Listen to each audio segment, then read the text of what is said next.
And welcome back to Coast. George Norrie with you. Matthew Pallamary back with us, author, editor, shamanic explorer. His adventures have taken him through the mountains, deserts, and jungles of North, Central, and South America, pursuing his studies of shamanism and visionary experiences working with plant medicines, among them ayahuasca, peyote, San Pedro cactus, and many more. He's been a leading popular fantastic fiction workshop at the Southern California and Santa Barbara Writers' Conferences for more than 30 years and frequently lectures about shamanism and writing throughout the United States. He's got 2 books out this year, The Thinning Veil and I Am Consciousness Incarnate. Matthew, you've been busy. Yes, sir, I am, George. Thank you. Good to have you back with us. How have you been? I've been great. As you said, super busy, keeping my nose down and my butt up, working away. Traveling still? Yes, sir. Almost too much. But you can never complain. You got to get it while you can get it, right? Absolutely. Yeah. Well, tonight we're going to talk about consciousness and your 2 books. And let's talk about the 2 books that have come out. Which came out first this year, The Thinning Veil or the I Am Consciousness Incarnate? The Thinning Veil came out first. I was actually writing the 2 in parallel because I was working on the I Am Consciousness Incarnate. I actually started it. I got the inspiration for it of all times at Christmas Eve. And then one of my fans was bugging me. He's like, okay, we love your nonfiction, but how about some more stories? So I was doing the stories kind of in between, and it's nice to change off between 2 different projects, kind of to get a break from each one and keep it flowing. It is refreshing. Now, in your opinion, what is your definition of consciousness? So, in my opinion, in the end, consciousness has to do with awareness. And it's our individual awareness of our thoughts and our memories, our feelings, our sensations, and our environments. It's awareness of ourselves and the world around us. And it's a subjective experience that's unique to each one of us. So if we can describe something that we are experiencing in words, then it's part of our consciousness. And it's interesting because it constantly shifts and changes. You right in one moment you could be listening to me talk right now, and the next you may shift over to thinking about a conversation you had with a friend or your previous guest there, or you might suddenly think about how uncomfortable the chair you're sitting in. Or you might start thinking about what's going to be for dinner. It shifts very quickly and dramatically from one moment to the next, and yet there's a continuity to it. It feels very smooth and effortless as we flow through it. Is it related to the brain, or is it outside of the brain? I love questions like that. I would say yes. And the reason I say that is because we are the seat of consciousness, so to speak. And how we experience the world has to do with our perceptions. And so we have the experiences that come to us through our 5 senses, but we also have what comes from within us. There's the expression a priori, which is how you think about something sort of before it happens. Like you can have a priori concept of house, and then you look and you see a house, and those 2 connections make it become real for you, in your experience. There's tons of theories, excuse me, about where consciousness resides within the brain, but they're all theories because the brain is a very complex network, and it's interconnected in many ways. So you can't really pin it down to one place because it's very evasive. It's very mercurial. It moves around. And then there are tons of different definitions of consciousness. And where does the subconscious fit in, Matthew? So the subconscious kind of lies below everything else, and much of it comes through in how we talk. It's closely related to our conscious mind, but it's the things that we're not really thinking about in the moment, but we can draw into our conscious awareness very quickly. Things that we don't want to look at necessarily or see are repressed into the unconscious minds. I know you and I have talked a bit in the past about shadow work. Yeah. And, shadow work is the things within ourselves that we consider to be unacceptable. But there are good things and bad things that are in there, and you could have an experience, a traumatic experience that sends you into shock, and your mind will automatically block it out. Just like, if you get into a nasty car accident, you may not feel anything because your mind, it's a survival mechanism. That's right. So it can come into our awareness when we need it. Like right now, we may not be thinking about doing long division. But if we go, I want to do long division, we can immediately go to that information and bring it into our conscious awareness and solve a math problem. There are other things. There are memories, other things we can access. And this happens a lot, obviously, being a writer, where we can go to those places. And being a writer, you have to learn to work with your subconscious. You have to learn how to feed it and then basically forget about it. And then it will deliver, sometimes when you're taking a shower, sometimes in a dream. But you learn to work with it and you learn to trust it. It has all the stuff that's not immediately available to us in the moment, because if we had everything that went on in our brains happening at once, we would be completely incoherent. We couldn't handle it all. No, not at all. We don't think we can suddenly take control of our breath. But breathing is really an unconscious process. Our heartbeat, our body temperature, all of the things that regulate keeping us alive, we don't consciously think about. There's that whole part of our mind that takes care of those things for us, which allows us to be very present and in the moment so that we can function, with all this information. And we have to funnel the information that we get in order to remain coherent. Otherwise, we're just simply overwhelmed by everything. The late psychologist William James talked about human consciousness, and he said there were 5 major characteristics. What are they? Yeah. William James is one of my favorite heroes of all time. He was brilliant. And he says that, kind of what I was just saying just now, that human consciousness, it flows like a stream. And it's characterized by streams of thought being governed by these 5 characteristics. So the first one is that every thought tends to be part of a personal consciousness. The second one is that within each personal consciousness, thought is always changing. The third is that within each personal consciousness, thought is sensibly continuous. The fourth is that it always appears to deal with objects independent of itself. And the last one is that it is interested in some parts of these objects to the exclusion of others. Those are the 5 primary characteristics that he observed. Do some people naturally use their conscious minds and subconscious minds without really even trying?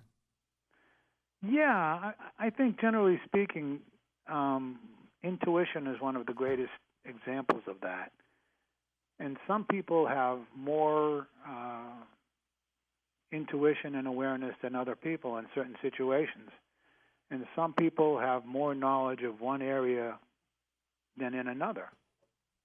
So I always, not getting into politics, but I always like to say if you go far enough right, you're going to end up left. And if you go far enough left, you're going to end up right. You just go in a circle. Yeah, exactly. But it all kind of goes full circle. And there are things that we can do intuitively that we don't really have to think about. And anybody who has studied, writing in many respects is one of them, but anybody who's a musician, I'm a musician, I'm a vocalist, I've also studied and practiced martial arts. Great sports players, they don't have to think about what they're doing. There's an expression among scientists and psychologists. They basically say neurons that fire together wire together. So in my case, among other things, I'm a drummer. So I learned to practice. There's the 26 drum rudiments, and you learn to practice them. And in the beginning, you have to think about what you're doing, and you make it happen. And then the more you do it, the more you don't have to think about it. And then, of course, when it's time to play music, you forget about all that, and you just play. Now, years ago when I was first studying martial arts, my sensei was saying that the ideal condition would be to be in a fight and be knocked unconscious and still being able to fight because your body knows what to do. So I always kind of like that idea. And, same thing about, when other different physical skills as examples. If you learn to ride a bicycle, you got to really pay attention to what you're doing. But once you learn how to do it, you forget. You just get on the bike and you ride. With that old saying, it's like riding a bicycle. That's where those cliches come from, because they're great. I was talking the last couple hours about artificial intelligence. Is that going to play a part in any of this? Yes and no. I also, nowhere near the background of your previous guest, Bart, right? Yeah, Kosko, Bart Kosko. Yeah, but I have a background in technology. And so, one of the things Bart was saying was that the massive amount of computing power you need for artificial intelligence is to learn to train it. And the more you feed it all this different information, it learns and then it responds. But it can never really have emotion. It can emulate it. It can be polite. But it can't change physical sensations. It can't really smell. It can't feel in the heart. It can't really admire what is it like to look at a beautiful rose or to smell a beautiful rose. It can't go down the street like we go down the street and suddenly see a beautiful woman and your heart stops because she's so beautiful, right? It can't do any of those things, but I like to think of it as a very complex tool. And it's an extension of our consciousness because, like Bart said, it is it's doing what we're asking it to do, and it's extending itself to follow. He used a great term about human. I forget how he put it, but it was like human error or human agents. I think is the word that he used, the expression he used. Mm-hmm. So we can use it as an extension. It can certainly do wonderful things, but it can't have those spontaneous emotional things. It can't shift like we shift in the stream of consciousness from moment to moment. It can only copy what we do and how we direct it. It's just like you can see a house and you can build a house and you can use all the tools to build a house, but you're the one that's doing the building. You can program computers to carve beautifully pieces of wood with laser and all of those things, but there's nothing like that hands-on feeling of old school artistry and carpentry and sculpting and things like that we do as humans. You talk about animal and plant consciousness. Tell me about that. Yeah, I'm fascinated with that, particularly because of my experiences that I've had in the jungle. And people could say, well, that person is as dumb as a houseplant. But I'm not so sure that the houseplant is so dumb, and maybe they're even smarter than us. And, there's that whole thing about how maybe plants are cultivating us because they were there before we were. And there's this whole symbiotic relationship between plants and humans and other things. So the whole idea of animal consciousness poses a problem of other minds because non-human animals don't have the ability to express human language, and they can't tell humans about their experiences. So you can't really have objective reasoning about that question because the denial that an animal is consciousness implies it doesn't feel and that its life has no value and that harming it is not morally wrong. Descartes has often been blamed for mistreating animals because he believed that only humans have a non-physical mind. And most people believe that animals like cats and dogs are conscious, but insects are not.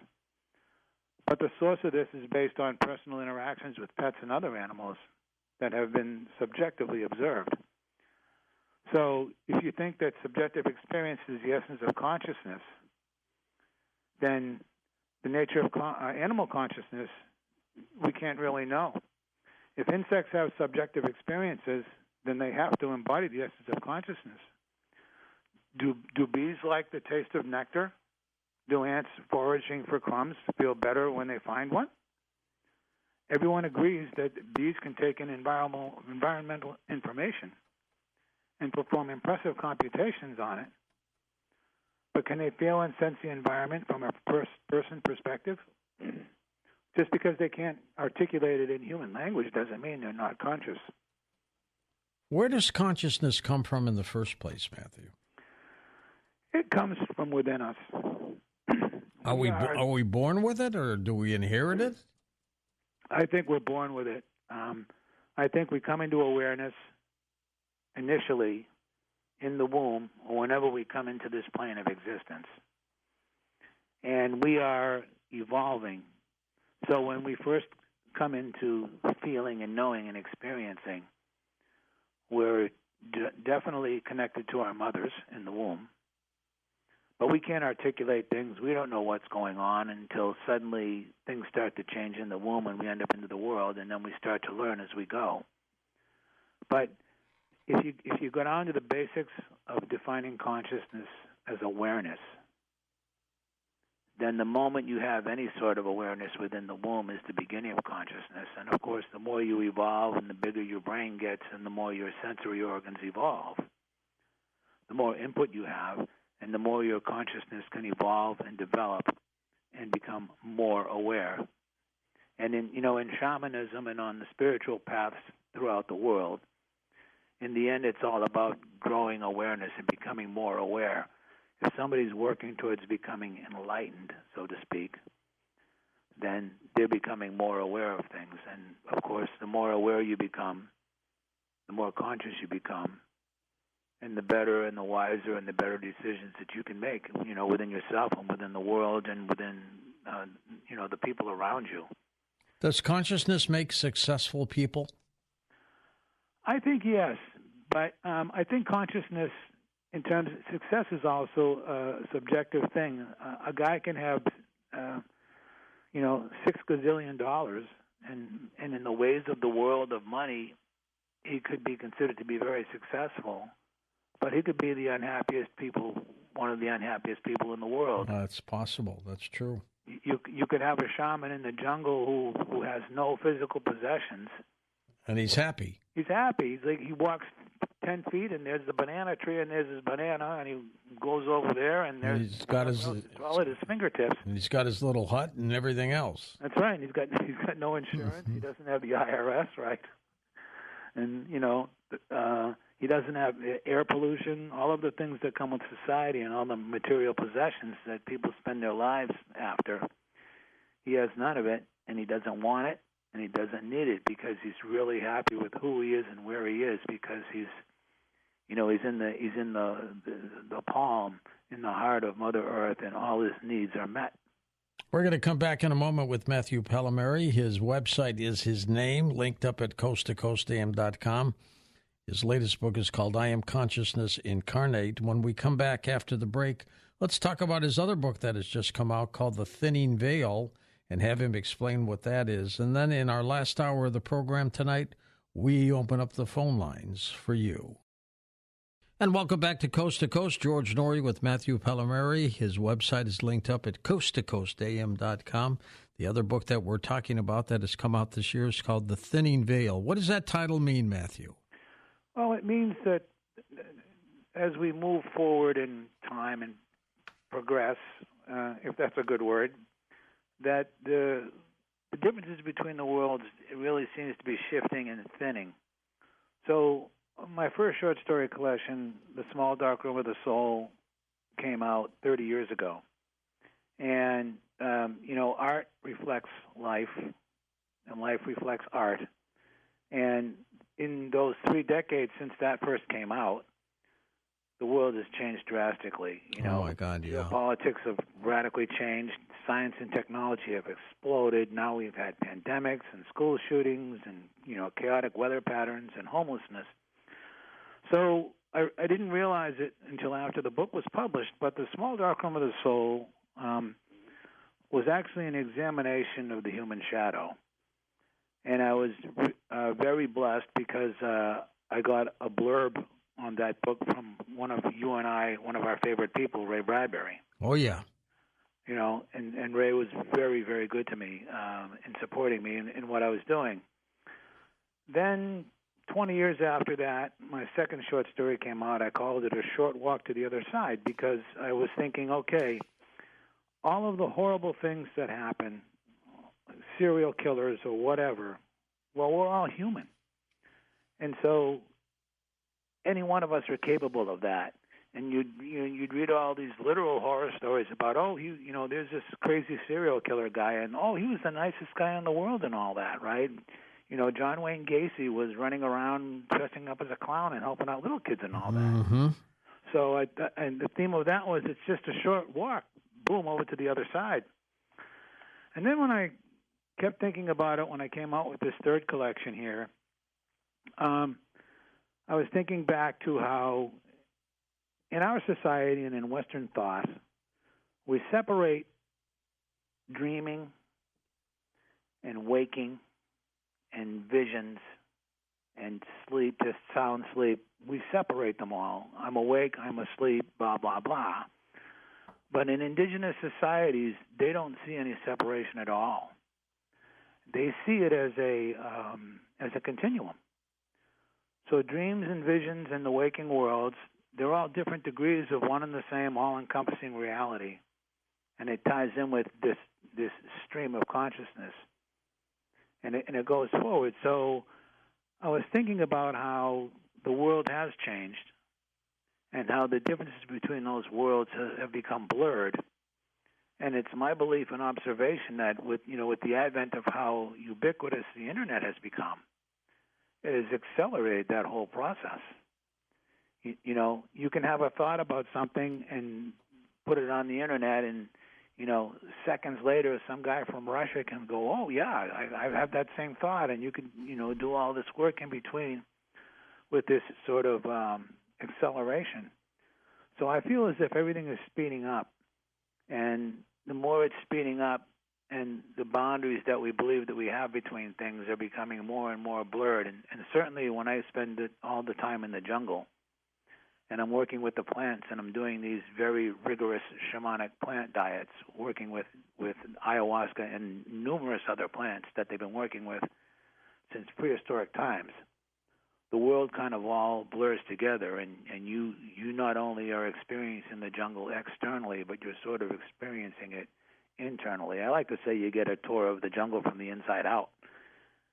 It's all connected, and you get to see how, there's the bugs, and then the animals eat the bugs, and then the animals die, and then the trees grow from that, and then the trees grow up, and then the animals eat from the trees, and then the trees die, and the cycle just goes on and on and on. It's really a wonderful symphony of nature and cooperation that we as a species are destroying. So to me, I see it all connected, and it's all a matter of a continuum. And we're all connected to each other, whether we like it or not. What one person does can influence other people. One horrible mass shooting, and how many lives does that affect? And then you look at, the wars that are going on right now, and all the poor people that are getting, their lives are destroyed and upended because of all this craziness, right? Yeah. So to me, it's just all thinning, and it's speeding up. And I also think that the weather patterns and the global warming stuff, I think it's all related. And I think we're all going through this process. And I think in the end it's a type of purification. Now, the subtitle to The Thinning Veil is 13 Twisted Tales. Yes. Now, tell me about that subtitle. So, I started off writing horror and science fiction. And then I thought to myself at one point, what am I writing this stuff for? And then I thought, well, it's a reflection of humanity. It is. And then I thought, as my path has progressed and I started getting more into, I've been going into the jungle now for 25 years. And so my writing has become more spiritual. So I want to tell the stories because in the end, really great stories are all really morality tales. One of the things I loved and one of the biggest influences all of my writing has been the Twilight Zone. They were all morality tales. And if you watch the old, I sat and I watched through all the old Alfred Hitchcock shows, and they were all basically, in one way or another, the theme is that crime does not pay. Right. So I wanted to look at contemporary times, and I spent a lot of time scanning the news to see things that were going on. Part of the discussion about AI that you just had to do with the fact that there are the human agents and things can get out of control, and it can, the whole concept of AI hallucinating, and the fact that we've embraced technologies without realizing the consequences of it, and the things that have happened with the Internet that we had no idea would ever happen. I mean, some years back, I got my identity stolen while I was in the jungle. How'd that happen? I finally figured it out. I was flying through, and I got on the Internet at the Detroit airport, maybe for 5 minutes just to check on something. My hometown, by the way. Oh, well, somebody got in there, and they got my stuff, and I was in the jungle, out of touch with everything. For Not knowing what was going on, right? Exactly, for 2 weeks. So I get off. First, my Internet wouldn't work at the Lima airport in Peru. And then I get off in LAX, and there's like 8 messages on my phone from, fraud department for my credit card and my credit union. Oh, my God. All that stuff. And what I figured is that they hacked into my stuff. They got into my credit cards. And then they were paying minimal payments on my credit cards from my checking account. So they were using them? Oh, yeah, and then they were running them up. But to my credit union and the credit card company's credit, I said, look, I've been in the jungle, literally off the grid and off the map, completely out of touch for 2 weeks. You can see right here. And they're like, yes, sir, you're correct. And so I ended up eventually getting it all squared away, but I had to go redo everything and all that. Yeah, the funny part is I had a very intense, all the jungle diets are intense, but I had a particularly intense one that time. And when I came back and all that stuff hit and all whatever money I had was gone, I was totally zen about it.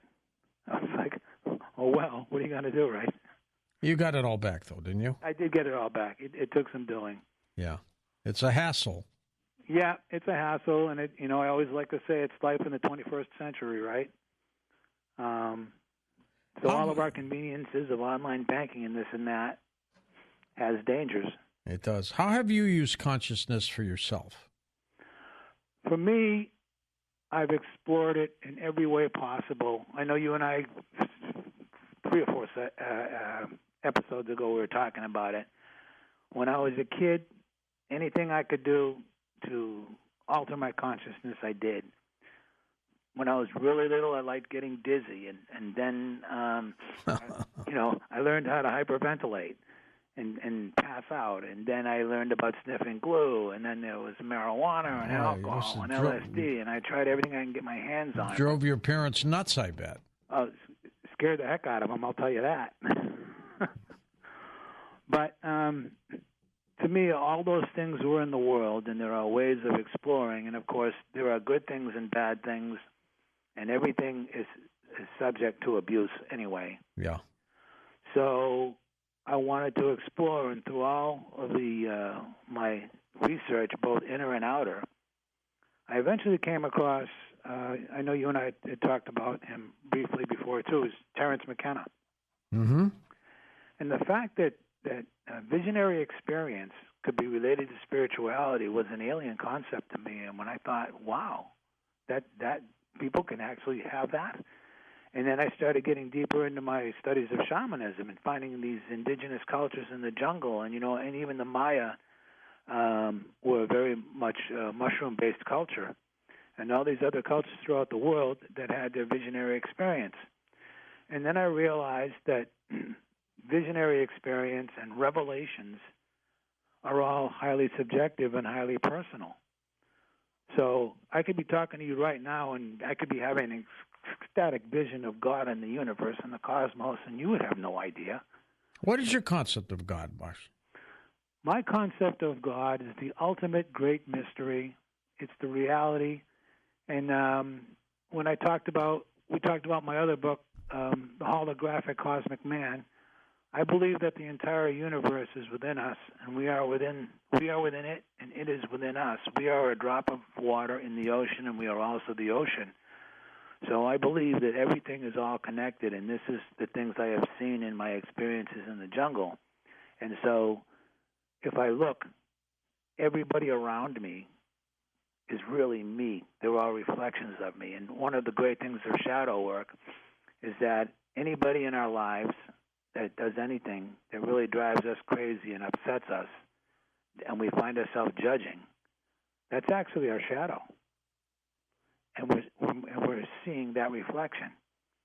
And when you continue on this path and you really work on digging out your shadow and really working hard to become a better person, then those darker aspects of who you are and those people in your life will fall away. And new people will come into your life, and you will see that you are all of them, and you'll get better reflections than what you had in the beginning because you're becoming more aware and you're knowing what to look for and you're supporting those more positive aspects of who you are as opposed to the negative ones. When I see everybody, no matter where I see them, I don't care who they are. If I see a guy in the janitor cleaning the toilet, I say to him, yes, sir. I treat them with respect. Yeah, I'm the same way. Yeah, because that's me. I'm looking at myself, whether I think so or not. And I have now, a lot of younger people come to me, and I mentor. I have been for years mentoring younger people. And I look at them and I see some of the things they're doing, and I'm part of me is laughing inside, not in a mean way, but I'm laughing because I'm like, there I am 20 years ago, right? And there I am 30 years ago, and I can see what they're going through because I've been through it, and I finally figured out that piece of the puzzle. The other part of this that I find beautiful is that it's infinite and it never ends. And I know you and I have discussed this before, but in shamanism and in ancient cultures, our heart is the center of our universe. And the sun in the middle of our solar system is energy, and it's unconditionally giving energy, and it supports life as we know it. It wouldn't exist without that being there. So in shamanism and in ancient Egyptian thoughts, the sun that is the center of our being, our heart, is connected to the sun at the center of our solar system, is connected to a bigger one, to a bigger one, to a bigger one, all the way back to source. Can you train yourself to develop your consciousness to do incredible things? Absolutely. And there are numerous ways. For me, I'm stubborn, and I'm known as a hardhead. So the plant medicines and the psychedelics that I've worked with have been my path. But that's not for everybody, and a lot of people don't need to do that. You can really cultivate it through meditation, through yoga, and just doing straight-on shadow work. I've learned to integrate regular shadow work, focused shadow work, with the visionary experiences of ayahuasca and other things. It's the same. All paths lead to Rome. It's the same thing. It's just different approaches and different ways of going about it and doing it. But if developing consciousness and the spiritual path, what Carlos Castaneda, Don Juan, anybody who's ever read those books, he called Becoming a Man of Knowledge, or a man or a woman of knowledge. And in shamanism, it's called the power path. And all it really has to do with is increasing your awareness. And it gets back to the continuum of what I was talking about. In many respects in shamanism, there's really no such thing as evil. There's just levels of consciousness. If you're doing all these dark evil things, it's because you really don't know any better. I was going to say, does consciousness make you a better person? I think so, because if you develop consciousness, then what you're doing is you're developing awareness. And the more awareness that you develop and cultivate, the more aware you become, the better you're going to do. If you haven't, this is a bad example. I'm full of bad examples. But Twisted Tales. Yeah. If you're walking along and you see a spider and you're afraid and you step on it because you don't know any better, because you're afraid of the spider, that's one thing. But if you are more aware and you realize that spider has its place in nature and it's serving a purpose in the bigger picture, you're going to step aside and not step on that spider. You're going to give it the opportunity to live and do its function, within nature. That's interesting that you would say that. Oh, I love spiders because I hate flies. Flies and mosquitoes, huh? Yeah, it's mosquitoes too, right? All the little no-see-ums and the bugs and all that. I mean, mosquitoes don't have a place as far as I'm concerned. No, well, there's a point where you got to be merciless, and in the jungle when I've had to deal with some things, and I've killed some bugs because they were going to eat me alive. Then I say to myself, "Wow, thank you for giving me the honor of allowing me to escort you into the next dimension because you're bugging me in this one." Exactly. Stay with us, Matthew. We're going to take a short break and then come back with an hour of phone calls with you. The lines are open. We're talking about consciousness and what's inside of you.